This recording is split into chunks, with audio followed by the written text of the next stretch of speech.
Welcome back to Wise Men Company, everyone. My name's Ben. Thank you so much to all of you out there that have been a huge support to Wise Men Company. You guys have been jumping down in the comments, talking with me, talking with other subscribers. You guys have been going over to our website, buying gear. Thank you. I appreciate that. I really, really do. It supports us. It keeps these videos coming out. Blah, blah, blah, like you hear from every YouTuber, but it really does. It helps. That financial support helps us to make more videos. And if you like the content, it's the best way to keep the content coming. So thank you. I really appreciate it. And I just want to take a second to say that. Thank you. Today, we're going to be talking about ported barrels. This is piggybacking off a video I did with a Griffin micro comp. I hadn't used compensators a lot on handguns, and that was kind of my intro into it in an extensive sense. I used it for a good period of time, and it's still on that gun. But I wanted to try a ported barrel to see how it compared. I liked the compensator. It worked. It kept the recoil down. It kept the muzzle flat, for lack of a better term. I had shot ported guns in the past, and I really, really liked them, but I hadn't shot them for an extensive period of time. So I reached out to my buddy Will over at Mac Defense, and I had this Glock 34, and this is a new package he's putting out. He ported my barrel. This slide, though, was an aftermarket slide. I believe it was a Lone Wolf, so it didn't have the original G34 cutout in it. So Mac Defense put that in, and then he ported the barrel, and he did an amazing job. Aesthetically, it looks great, super clean, and it's looks a little different than you'd see on a lot of other ported barrels. It has like a flat to it, and you'll see three kind of elongated ports on it. This newfangled little invention called the F-Pop. What this is an adapter plate that goes into a cutout, so I'm not pigeonholed into one micro red dot. I have a Holosun 507C on here. If I don't like that, I want to switch to a 509 from Holosun that's coming out. I simply go on Mac's website, buy the adapter plate that fits in here, and then I can run a 509. It's that simple. So kind of a cool little design he has here. It's called the F-Pop. He added that to this slide as well. I can't say enough good things about Mac Defense. They've done a ton of work for me, and every single time, it's very, very clean work, thorough, and it works as advertised. So go check out Mac Defense Industries. They do a great job. All right, let's get right down to brass tacks. Does porting a barrel help you with recoil mitigation, muzzle rise? Short answer, yes, it does. You can definitely feel a difference. As soon as I had the first 2 or 3 shots out of this gun, I was like, whoa, this feels much different than a gun that is not ported. And honestly, it felt a lot flatter than a compensated gun. Now, I haven't tried a ton of compensators. Compensators do different things, and they have different sizes. So to each their own on that, but for the most part, this has shot a lot flatter than any of the comp guns I have shot. So yes, it does work. Does porting a gun give you a free pass on the fundamentals of recoil control? No, it doesn't. You still got to apply the fundamentals of the gun. It makes it a little easier, and you can tell a difference, but you're still going to need to have a nice high, tight grip, good grip with your left hand, maybe some downward pressure with that thumb, and you're going to be able to control that recoil easier, but it doesn't get you a get out of jail free card. You still got to have those fundamentals. You still got to apply them. This leads us into the next point. So what are those ports actually doing? When you port a barrel, that is letting all those gases and carbon escape through the top of the barrel, and that is essentially creating thrust, or Newton's third law, and is pushing the nose of the handgun back down. It's helping you fight that muzzle rise. So if there is hot gases and unburnt powder and carbon coming out the top of that, you will see more flash. You will see those gases escaping through the top of the barrel. One of the big things on the internet is if you shoot ported guns or comp guns, you're going to experience temporary blindness, or you're going to lose your night vision if you're shooting in low light situations. That has been proven over and over and over again that is not true. Yes, there's hot gases and carbon escaping through the top of that barrel. Does it blind you? No. I've done it a bajillion times, shot ported guns at night, shot comp guns at night.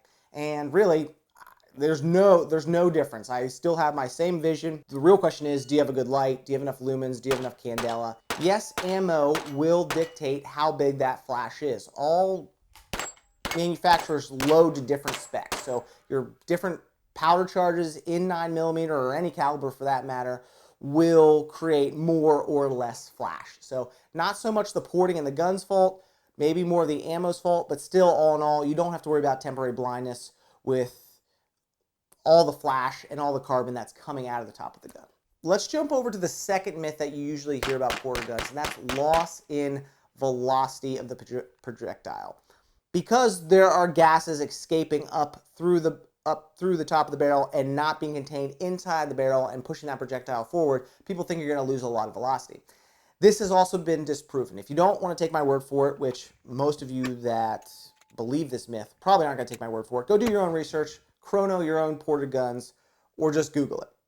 You are not going to lose that much velocity with a ported gun. Maybe 30 to 40 FPS, maybe. But again, this is going to be ammo specific. All ammunition is loaded different, and with a lot of this ammo, you might not experience any loss in velocity. So if you don't believe me, go do your own research, figure it out for yourself, but you're not going to lose a ton of velocity by porting the barrel of your gun. Can porting a barrel cause reliability issues? The honest answer is anytime you alter the original design from the manufacturer, you can run into reliability issues. You can run into reliability issues. Doesn't mean you will. I'm not saying you will. But the intended design, engineered design, anytime that's deviated from, that does leave the possibility of reliability issues. With this ported gun, I have not run into any reliability issues. It has run flawlessly, and I have run a bunch of ammo. You will see some malfunctions in the B-roll, and that's because I accidentally mixed in some Sumbro 9mm, and if any of you have run Sumbro, and I'm pretty sure they don't exist anymore, it is terrible ammunition. It has really hard primers, so you need a gun that's really striking that primer hard. It runs pretty good in hammer guns, but as far as striker fire guns, you will run into a truckload of malfunctions. It's great for training, but it's terrible ammunition. That's not the ported gun's fault. That's Sumbro's fault. So you will, disclaimer, you will see some malfunctions in this B-roll. In general, you will run into more reliability issues with comp guns than ported barrels. Because comp guns, you are adding a compensator to the end of a barrel. You can get some light slide work on that, so you're not picking up rounds, or you get failure feeds, double feeds, that sort of thing. But with ported barrels, across the board, they're generally pretty reliable. If given the choice between a ported barrel and a compensator, I'm going to take the ported barrel. The compensator adds extra length and weight to the gun, which I don't necessarily want or need. The ported barrel does most of the same stuff a compensator does, and again, it's not adding any length or weight to the gun. I don't need to thread anything, time anything with ported barrels like I do with a compensator. It just is ported, and that's that. Now, I can't take it off. I can't take the ports out if I wanted to. If I change my mind, like I could a compensator, I could unthread it or unpin it or do whatever I need to do to take it off. If I didn't want it, it is a permanent installation. I could buy another barrel and just swap them in and out if I wanted to. But if I had to choose, I'm going to take a ported barrel over a compensator. I think it works better than a comp in my experience. Now, I haven't tried every comp out there, but in my experience, I think a ported barrel shoots a little bit more flat. It's a little bit more comfortable, leading into the one reason why I probably wouldn't CCW a ported barrel. That's because there is so much carbon and gas coming out the top of the gun.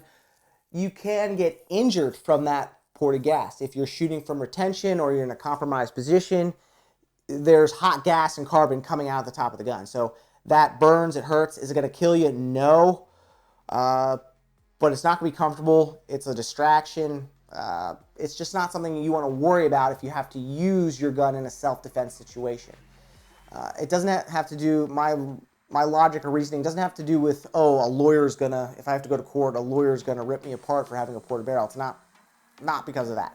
It's because in a compromised situation, in a grappling situation, if I have to use my handgun, I don't want to be fighting another element, and that's those gases and carbon. Very, very unlikely, I know.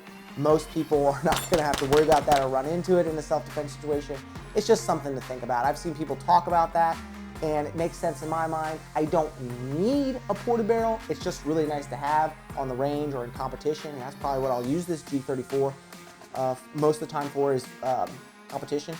So I wouldn't CCW, I wouldn't conceal carry a ported gun. If I had to do it, yeah, I would do it. It wouldn't, I wouldn't lose any sleep over it, but I don't have to, so I'm not going to. All right, guys, leave me a comment down below. What do you think? Ported guns, are they worth it? Are they not worth it? I know they were originally really popular in the revolver world to help mitigate recoil. I know there's a lot of you revolver guys out there. Leave me a comment down below. I want to talk with you guys. Do you like a compensator better? Would you rather have a ported barrel or nothing? Let me know. I want to hear from you. Guys, hit that like button. Subscribe to Wiseman Company if you haven't already. Go check us out on Instagram and Facebook. There's a ton of great content over there. Thank you for all that support, which is all provided through wisemancompany.com. A lot of great gear over there. Go check us out at wisemancompany.com. Thank you. My name is Ben. We'll see you on the next video.